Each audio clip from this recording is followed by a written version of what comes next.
না, আলহামদুলিল্লাহ টাকা উঠায় ফেলছে। টাকা তুলে ফেলছেন? জি। তো 5 বছরে কি, 5 বছরের ভিতরে কি, সরি 3 বছরের ভিতরে কি ছুটিতে গেছেন দেশে? জি না। যাওয়ার ইচ্ছা আছে? যাওয়ার ইচ্ছা আছে কিন্তু এই সমস্যা সবকিছু মিলে আর যাওয়া হয় না। পারিবারিক? জি। আচ্ছা।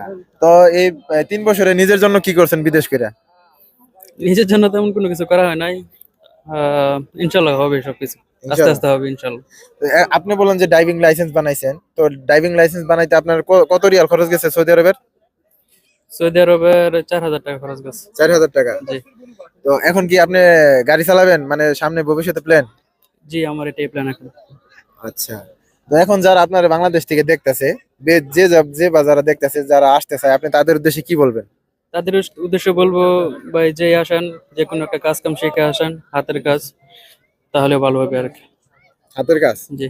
যে কোনো একটা কাজের নাম বলেন।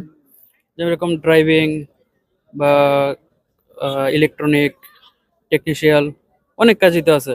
আমি তো যতটুকু শুনছি যে সৌদি আরবে নাকি বর্তমানে ড্রাইভিং এর কোনো মূল্য নাই, এটা কি সত্য না মিথ্যা? ভাই যে জায়গায় আছে ওই